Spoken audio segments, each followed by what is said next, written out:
បាទសូមគោរពជំរាបសួរពុកម៉ែបងប្អូនទាំងអស់គ្នាបាទដែលបាន Subscribe Channel របស់ខ្ញុំបាទហើយយប់នេះដែរខ្ញុំមានកិត្តិយសនឹងបើកបង្ហាញនៅរឿងនិទានមួយដែលគួរឲ្យរន្ធត់ចែកជូនពុកម៉ែបងប្អូនជាទីសន្តាប់និងទស្សនាបាទរឿងនេះដែរបានកើតឡើងនៅក្នុងកំឡុងឆ្នាំ1970ជាងបាទបងប្អូនខ្ញុំបាទអត់ច្បាស់ឆ្នាំដែរព្រោះរឿងនេះខ្ញុំក៏ឮតពីពូមីងតគ្នាចឹងទៅណាបាទរឿងនេះដែរបានកើតឡើងជាយូរលង់ណាស់មកហើយយើងនិយាយយូរលង់តែម្ដងទៅព្រោះយូរដែរបាទមានបាទកម្មករ4-5នាក់គាត់បានចូលទៅក្នុងព្រៃពាក់ព័ន្ធទៅមុខរបរនោះប្រហែលជាពាក់ព័ន្ធខ្លួនឯងក្រៅពីបាទកាប់ព្រៃឈើយកឈើទៅលក់អីចឹងទេដើម្បីរកចំណូលរកអីចឹងទៅបាទហើយបទពិសោធន៍ថ្ងៃនេះដែរក៏ជាបទពិសោធន៍មួយដែលធ្វើឲ្យពួកគាត់ចងចាំរហូតដល់ថ្ងៃស្លាប់បាទមុននឹងចូលសាច់រឿងតែម្ដងសូមពុកម៉ែបងប្អូនជាទីរាប់អានជួយចុច like និង subscribe បាទ channel របស់ខ្ញុំបាទផងដើម្បីពួកខ្ញុំនឹងមានបាទវីដេអូថ្មីបាទមកនិទានជូនពុកម៉ែបងប្អូនជាទីស្ដាប់បន្តទៀតបាទហើយរឿងនេះដែរមានចំណងជើងថាវិសនឹងស្លាប់ចោលឆ្អឹងកណ្ដាលព្រៃជ្រៅបាទមានថ្ងៃមួយបាទមិត្តភ័ក្តិ3នាក់ហ្នឹងបានជជែកគ្នាហ្នឹងគឺពាក់ព័ន្ធទៅលើពួកគាត់មានគម្រោងចង់ចូលទៅក្នុងព្រៃដើម្បីបាទស្វែងរកបាទឈើដែលមានតម្លៃនៅក្នុងព្រៃហ្នឹងដើម្បីយកមកដោះស្រាយជីវភាពហើយដោយសារតែពួកគាត់ហ្នឹងតាំងពីតូចរហូតដល់ធំហ្នឹងគឺពួកគាត់ជំនាញណាពាក់ព័ន្ធទៅលើការចូលទៅក្នុងព្រៃបរបាញ់សត្វដាក់តាក់អីចឹងទៅអញ្ចឹងបានន័យថាទោះជាគាត់ចូលទៅដល់ក្នុងព្រៃជ្រៅយ៉ាងណាក៏ដោយក៏ពួកគាត់មិនអាចវង្វេងបានដែរបាទហើយគ្នាគាត់ទាំង3នាក់ហ្នឹងគឺមានឈ្មោះដូចទៅបាទអ្នកទី1ឈ្មោះភៀបអ្នកទី2ឈ្មោះលនអ្នកទី3ឈ្មោះចិត្តបាទអ្នកទាំង3ហ្នឹងគឺជាមិត្តសម្លាញ់នឹងគ្នាហើយថ្ងៃនោះដែរគឺជាថ្ងៃដែលគាត់ចូលទៅដំបូងចូលទៅបានយូរបន្តិចភៀបក៏បានបន្លឺឡើងថាណែព្រៃដែលយើងចូលនេះហាក់បីដូចជាប្លែកយ៉ាងម៉េចទេហើយកម្ពស់ដើមឈើវាធំហើយក្រាស់ទៀតផងធ្វើឲ្យម៉ោងថ្ងៃត្រង់ប្រហែលជាម៉ោង11បែរជាមើលទៅហាក់បីដូចជាម៉ោង6កន្លះម៉ោង7រសៀលទៅហើយអញ្ចឹងហើយបានពួកគេចាប់ផ្ដើមជជែកគ្នាលេងហាក់បីដូចជានិយាយបណ្ដើបន្លប់ការភ័យខ្លាចបណ្ដើដើរទៅមុខទៀតបានប្រហែលជាកន្លះម៉ោងលនបានក្រឡេកទៅឃើញដើមក្រញូងមួយដើមនោះធំនេះគឺធំអស្ចារ្យមែនទែនបងប្អូនហើយចុងរបស់វាហ្នឹងគឺខ្ពស់ជាងព្រៃព្រឹក្សាដែលនៅជុំវិញខ្លួនវាទាំងអស់រហូតដល់ចិត្តបាននិយាយថាអេបើសិនជាយើងវង្វេងផ្លូវយើងគ្រាន់តែមើលទៅលើចុងក្រញូងមួយដើមនេះក៏យើងអាចត្រឡប់មកទីតាំងដើមវិញបានដែរភៀបបាននិយាយថាណែកុំនិយាយផ្ទះផ្ដាស់នៅក្នុងព្រៃគេមិនឲ្យនិយាយមាត់អំបិលប្រហុកទេពេលនោះចិត្តគិតក្នុងចិត្តហើយក៏បាទសូមខមាទោសទៅលើបាទព្រៃព្រឹក្សានៅទីតាំងដែលពួកគេកំពុងតែឈរនៅភៀបក៏បាននិយាយថាចុះឯងមិនដឹងទេថាដើមក្រញូងមួយដើមដ៏ធំស្កឹមស្កៃនេះគឺជាដើមក្រញូងដែលប្រជាពលរដ្ឋនិងអ្នកស្រុកអ្នកភូមិយើងណាគេគោរពបូជាដោយសារតែពួកគេបានដឹងពីដំណើររឿងនៃដើមក្រញូងដ៏ធំមួយដើមនេះពួកគេទាំង3នាក់ក៏សម្រេចចិត្តបន្តដំណើរទៅមុខទៀតហើយអ្នកទី1ដែលឈ្មោះភៀបក៏បាននិយាយថាយើងទៅមុខបន្តិចទៀតយើងក៏នឹងអាចជួបអូរទឹកមួយដើម្បីយើងបាទផឹកទឹកហើយក៏ធ្វើដំណាក់ដើម្បីស្នាក់នៅទីនោះបណ្ដោះអាសន្នដោយសារតែមេឃងងឹតហើយនោះពួកគេក៏ចាប់ផ្ដើមរៀបចំធ្វើដំណាក់នៅក្បែរដងអូរហើយអ្វីដែលគេបំភ្លេចទៀតនោះគឺពួកគេនឹងរៀបចំចាត់ចែងដូរវេនគ្នាយាមក្នុងពេលរាត្រីដ៏ស្ងាត់វិន័យដែលត្រូវអនុវត្តនៅពេលដែលយាមកាមនៅពេលយប់នោះគឺត្រូវតែបង្កាត់ភ្លើងភ្នក់ភ្លើងហើយដាច់ខាតមិនឲ្យភ្លើងនោះរលត់ដាច់ខាតហើយខ្ញុំភ្លេចបញ្ជាក់ពុកម៉ែបងប្អូនមួយទៀតគឺយើងនិយាយនេះគឺពាក់ព័ន្ធទៅលើបាទអ្នកទាំង3នាក់ប៉ុន្តែនៅក្នុងព្រៃនោះនៅមានមនុស្សបាទ2នាក់ទៀតដែលជាចាស់ដែលគាត់បានចូលមកក្នុងព្រៃនេះមុនបាទពួកគេទាំង3រួចទៅហើយក្រោយពីពិភាក្សាគ្នាពាក់ព័ន្ធទៅលើការយាមកាមរួចរាល់ពួកគេក៏បានសម្រេចចិត្តដាក់វេនយាមចិត្ត ពីម៉ោង 7 ដល់ម៉ោង 10 លន់ម៉ោង 10 រហូតដល់ម៉ោង 3 ទៀតភ្លឺ ហើយចិត្ត ម៉ោង 3 រហូតដល់ភ្លឺតែម្ដង ហើយហេតុផលដែលធ្វើឲ្យពួកគេរៀបចំវេនយាមហើយនឹងការពារភ្នក់ភ្លើងពីការរលត់អីនោះ គឺមូលហេតុហ្នឹងគឺដោយសារតែនៅក្នុងព្រៃហ្នឹងគឺសត្វដំរីព្រៃហ្នឹងឲ្យតែឃើញបាទមានដាតភ្លើងមានភ្លើងអីឆេះហ្នឹងគឺដំរីឲ្យតែឃើញគឺមកបន្លត់ដែរព្រោះជាភ្នាក់ងារបន្លត់អគ្គិភ័យនៅក្នុងព្រៃអញ្ចឹងបើសិនជាត្រូវដំរីឃើញហើយបន្លត់បាទភ្នក់ភ្លើងហ្នឹងគឺពួកយើងអាចបង្កាត់ដុតឡើងវិញអញ្ចឹងទៅដើម្បីការពារពីសត្វសាហាវដូចជាខ្លាដូចជាសត្វផ្សេងដោយវេនយាមរំលងពីវេនរបស់ចិត្តពីម៉ោង 7 រហូតដល់ម៉ោង 11 អញ្ចឹងហើយក៏ឈានចូលដល់ម៉ោង 11 រហូតដល់ម៉ោង 3 របស់លនអញ្ចឹងទៅអញ្ចឹងមុននឹងឈានពីម៉ោងលនហ្នឹងរហូតដល់ម៉ោងភៀបអ្នកចុងក្រោយហ្នឹងគឺលនកំពុងតែយាមហ្នឹងក៏គិតក្នុងចិត្តថាអូយរឿងចុកពោះចង់ទៅដាស់ភៀបហើយនឹងចិត្តអីហ្នឹងឲ្យគេមកជាមជំនួសមកផ្លែតចុកពោះចង់ទៅបាត់ជើងបាត់ដៃអញ្ចឹងណាស្រាប់តែមិនទាន់បាននិយាយហ្នឹងផងស្រាប់តែចិត្តនោះក៏ក្រោកឡើងមកហើយមកអង្គុយក្បែរបាទលនដែលកំពុងតែអាំងភ្លើងកំពុងតែអង្គុយក្បែរហ្នឹងអញ្ចឹងហើយចិត្តក៏សួរទៅលនថាមិនចុកពោះមែនចង់ឲ្យខ្ញុំយាមជំនួសស្រាប់តែលនភ្ញាក់ព្រឺតហើយគិតក្នុងចិត្តថាតើហេតុអីបានចិត្តគេអានចិត្តខ្ញុំបានច្បាស់យ៉ាងហ្នឹងធ្វើឲ្យគេរៀងអារម្មណ៍បាទរស័ព្ទរសល់វាដូចជាសពិចសពិលណាហាក់បីដូចជាបន្ទុកចិត្តមិនដឹងថាហេតុអីបានចិត្តប្រកែថាហ្នឹង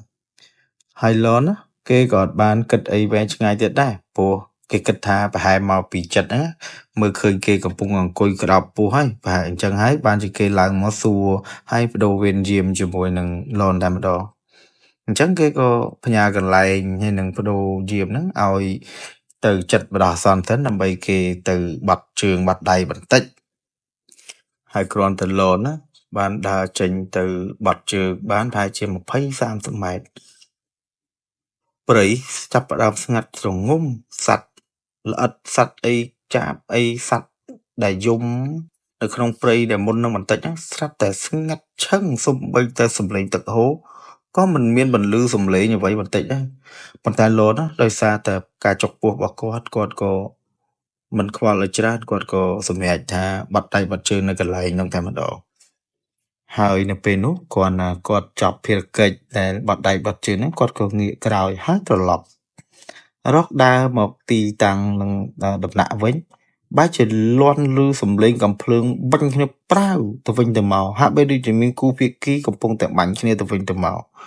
គេក៏ក្រាបទៅលើដីហើយគិតថាអូមិត្តភក្តិខ្ញុំ2នាក់ទៀតចិត្តនិងភាពហ្នឹងមិនដឹងយ៉ាងម៉េចចឹងមកទៅហើយទេ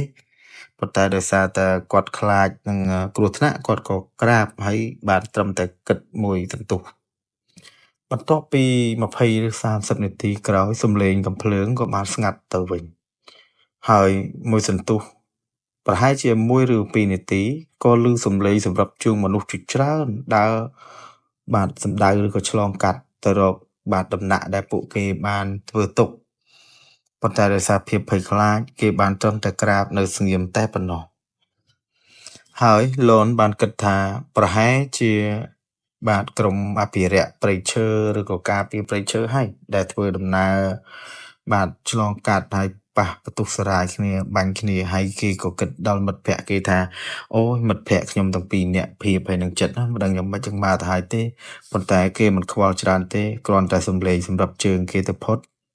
បាទគេក៏ងើបឡើងហើយរត់សម្ដៅចេញទៅឲ្យបានឆ្ងាយបំផុតមិនដឹងថាខ្លួនឯងកំពុងរត់ទៅទិសខាងណាទេដោយគិតថាប្រហែលជាមិត្តភក្តិដែលនៅតំណាក់ហ្នឹងប្រហែលជាត្រូវស្លាប់អស់ហើយពោះតែស្ងាត់ក៏ស្នូកំភ្លើងអញ្ចឹងណាប៉ុន្តែដើរទៅរត់ផងដើរផងមួយសន្ទុះក្រោយមកគេក៏នឹកឃើញថាទេទោះជាយ៉ាងណាក៏ដោយយើងត្រូវតែមើលឲ្យឃើញផ្ទាល់ភ្នែកគេក៏សម្រេចចិត្តបកត្រឡប់ក្រោយរត់ទៅដំណាក់ដែលលាន់សូរកំភ្លើងនោះ ព្រះជាម្ចាស់អើយនៅពេលដែលគេទៅដល់ឃើញសាកសពដេករៀលពេញទៅនឹងហើយមិត្តភ័ក្តិរបស់គេក៏បានស្លាប់ដេករនុករណាឈាមស្រោចពេញទីតាំងដែលកើតហេតុគេភ័យតក់ស្លុតយ៉ាងខ្លាំងក៏បកត្រឡប់រត់ចេញទៅទៀតម្សាទៀតហើយក៏ទៅកាន់តែឆ្ងាយយូរកាន់តែឆ្ងាយក៏មានអារម្មណ៍ថាខ្លួនឯងហាក់បីដូចជាវង្វេងចេញមិនផុតពីដើមក្រញូងមួយដើមនោះសោះដើមក្រញូងដែលបាទវគ្គដំបូងដែលបងប្អូនបានស្ដាប់ដែលមានចុងខ្ពស់លិចលើព្រៃព្រឹក្សានោះឯងនៅពេលដែលរត់ចុះរត់ឡើងមិនផុតពីដើមក្រញូងលនក៏បានសម្រេចចិត្តថាមើលទៅមួយយប់នេះខ្ញុំមិនអាចចេញទៅណាទេចឹងក៏សម្រេចចិត្តរត់ទៅរកបំណាក់វិញដោយនៅសល់តែផ្លូវដំណាក់មួយទេដែលគេចាំបានអញ្ចឹងគេក៏សម្រេចចិត្តថាបើជ្រុលនឹងវង្វេងស្លាប់ដដែលគេនឹងរត់ទៅរកទីតាំងក្បែរសពមិត្តភ័ក្តិហ្នឹងគឺទៅយកកំភ្លើងឬកំបិតសម្រាប់ខ្លួនតែម្ដងទៅនរណានឹកស្មានដល់ទូរទស្សនិកជននៅពេលដែលលនទៅដល់ទីតាំងដំណាក់បែរទៅជាបាត់រូបភាពដែលគេឃើញមុននេះបន្តិចហាក់បីដូចជារឿងមួយដែលស្ពិនភ្នែកព្រោះគេឃើញមិត្តភ័ក្តិគេស្លាប់នៅក្នុងភ្នែកមានកងកម្លាំងស្លាប់នៅជាមួយគ្នាឃើញនឹងភ្នែកតែបែរជាបាត់បាទរូបភាពទាំងនោះទាំងស្រុងនៅសល់តែសម្ភារៈដែលនៅលើដំណាក់ក្រោយមកលនបានចាក់ចេញហើយធ្វើដំណើរឆ្ពោះទៅបាទដើមក្រញូងនោះម្សាទៀតហើយគិតនៅក្នុងចិត្តថាឬក៏មិត្តភ័ក្តិរបស់យើងមិនទាន់បានស្លាប់ទេរូបភាពបបិញមិញដែលយើងឃើញនេះគឺជារូបភាពបំផន់ភ្នែកឬជារូបភាពដែលយើងស្រវាំងភ្នែកអញ្ចឹងគេក៏បាទចេះតែធ្វើដំណើរទៅក្រែងលោជួបមិត្តភ័ក្តិជួនកាលមិត្តភ័ក្តិទាំងនោះគេអាចកំពុងតែតាមរលន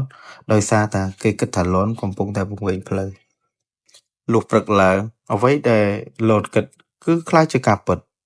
ស្រាប់តែឃើញភាពដើរចូលមករកលនធម្មតាប៉ុន្តែអ្វីដែលចម្លែកទៀតនោះគឺភាពហាក់បីដូចជាមានកាយវិការប្លែកជាធម្មតាភាពជាមនុស្សដែលចូលចិត្តនិយាយច្រើនប៉ុន្តែពេលនេះភាពបែរជាទៅអង្គុយស្ងៀមសកុករហូតដល់លនមិនអស់ចិត្តក៏សួរទៅភាពថាអេភាពចុះគ្នាយើងម្នាក់ទៀតតើគេទៅណាទៅដោយឃើញលនមានចិត្តចង់ដឹងចង់ឮពាក់ព័ន្ធទៅលើមិត្តភ័ក្តិដែលបាត់ទៀតម្នាក់ទៀតណាដែលឈ្មោះចិត្តហ្នឹងភាពក៏បាននិយាយថាបាទពាក់ព័ន្ធនិយាយរឿងហាក់បីដូចជារឿងដែលលនដែលបានជួបប្រទះគឺឃើញការបាញ់ប្រហារឃើញមនុស្សបាញ់គ្នាប៉ុន្តែមិនមែនជាលនមិនមែនជាភាពអ្នកបាញ់ទេគឺឃើញលននឹងចិត្តជាអ្នកបាញ់គ្នាជាមួយគេហើយឃើញស្លាប់ទៅវិញចឹងហើយបានជាភាពអង្គុយសកកុកឆ្ងល់ហាក់បីដូចជាមានសំណួរជាច្រើនលោតនៅក្នុងខួរក្បាលហើយលនក៏ចាប់ផ្ដើមយល់ហើយក៏ចាប់ផ្ដើមងក់ក្បាលហើយនិយាយថាអូខ្ញុំយល់ហើយអញ្ចឹងបានន័យថារឿងទាំងអស់គឺពួកគេបានជួបដូចគ្នាហើយលនដែលមានបទពិសោធន៍រត់ពេញមួយយប់ហើយបានឃើញរឿងរ៉ាវជាច្រើនអញ្ចឹងទៅលនក៏ចាប់ផ្ដើមនិយាយពាក្យលើកទឹកចិត្តទៅកាន់ភាពវិញថាអូមិនអីទេអញ្ចឹងប្រហែលជាបន្តិចទៀតហ្នឹងគេនឹងមនុស្សចាស់ទុំ2នាក់ទៀតដែលចូលព្រៃមុនយើងហ្នឹងអាចនឹងមករកយើងកថាបានហើយតែរងចាំរហូតដល់ថ្ងៃទី3បានកន្លងផុតទៅ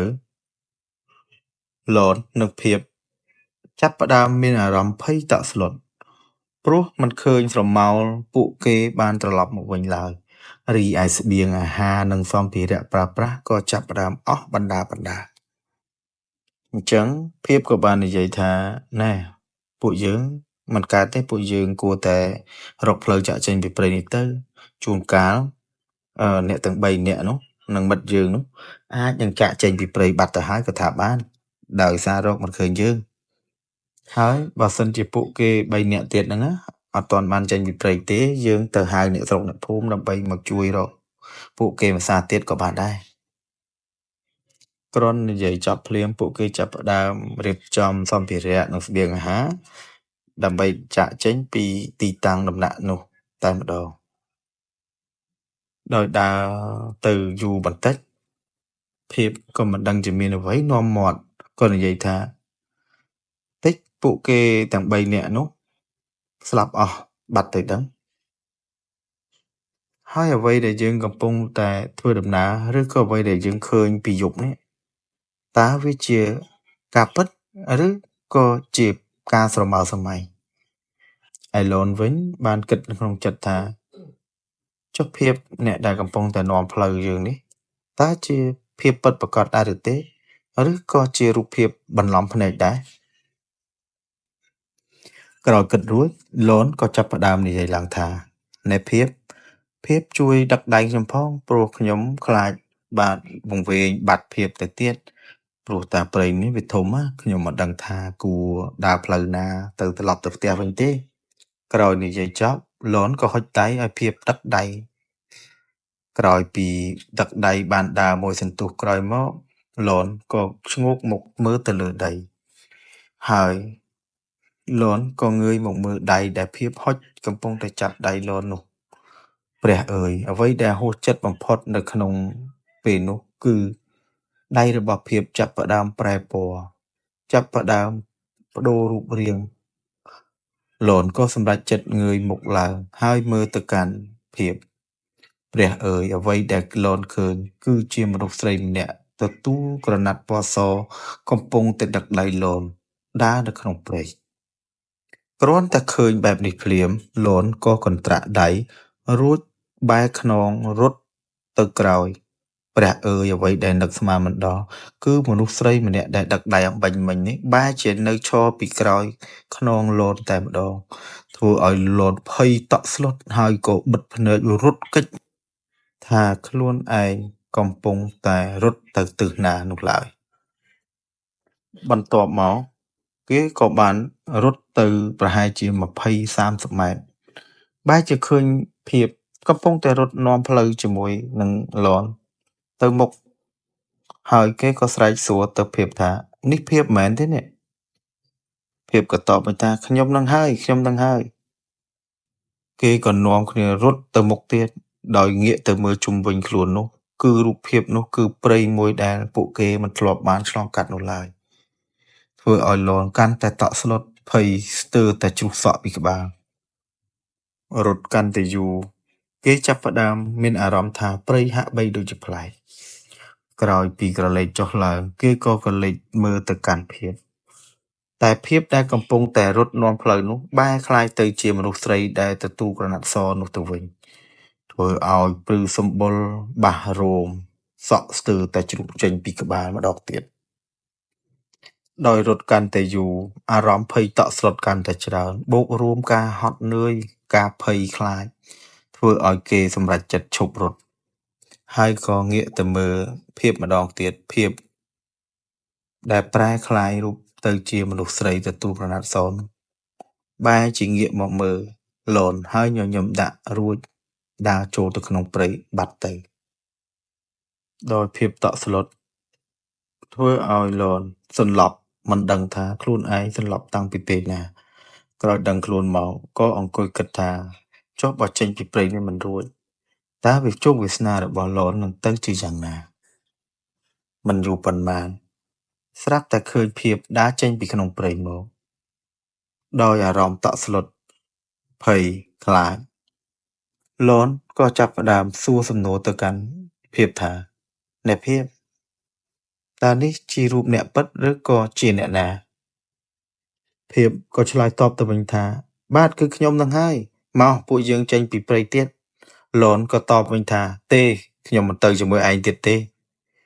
ព្រោះខ្ញុំខ្លាចថានេះជាមិនមែនជាឯងគឺភាពក្រោយពីនិយាយគ្នាចប់លនក៏ងាកមកក្រោយស្រាប់តែព្រះអើយ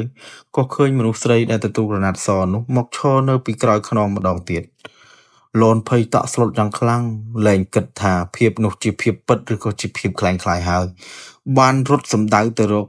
ភាពនោះរត់ជាមួយគ្នាគឺរត់ទៅឆ្ងាយហើយសែនឆ្ងាយ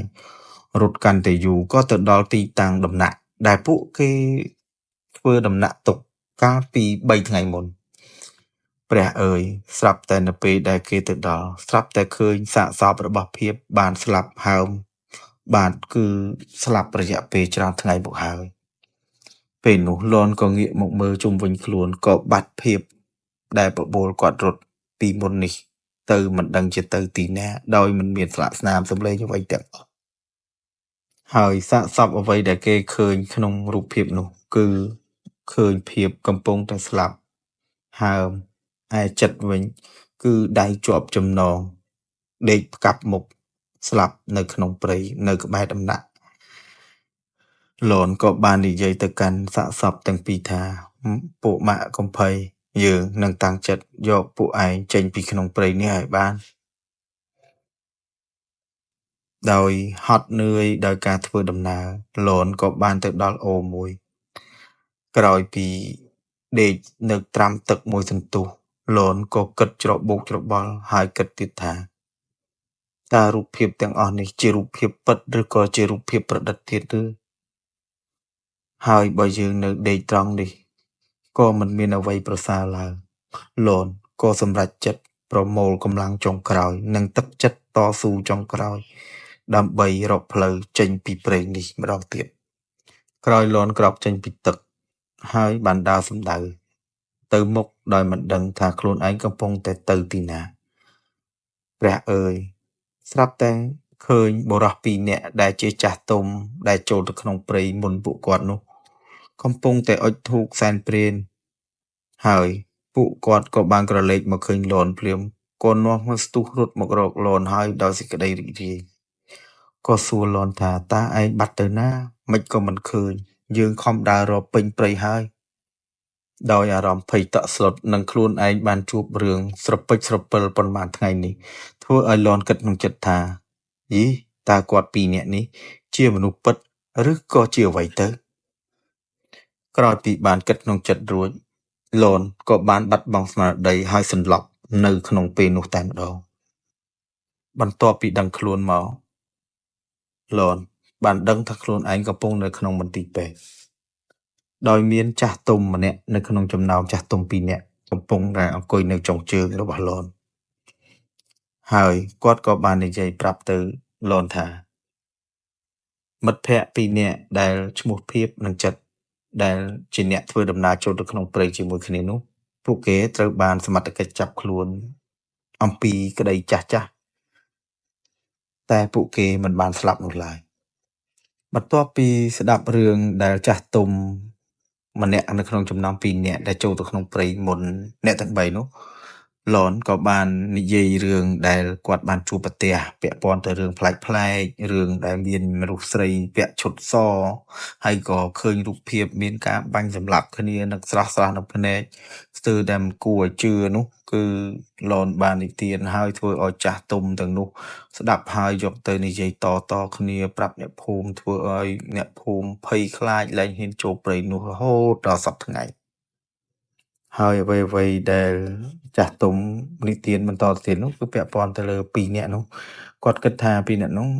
ធ្វើអំពើមួយដែលខុសឆ្គងនៅក្នុងព្រៃហើយទើបប្រហែលជាបានវង្វេងព្រៃរហូតដល់បាទមានសមត្ថកិច្ចមកចាប់ខ្លួនដោយសារពួកគេមានក្តីក្តាំចាស់អញ្ចឹងណាបាទសម្រាប់រឿងរ៉ាវនេះដែរគឺសូមបញ្ចប់តែត្រឹមនេះសិនហើយសង្ឃឹមថាពុកម៉ែបងប្អូនពេញចិត្តនិង Subscribe បាទ Like ជាដើមបាទសម្រាប់យប់នេះដែរក៏សូមអរកាយគ្រប់លាសូមអរគុណ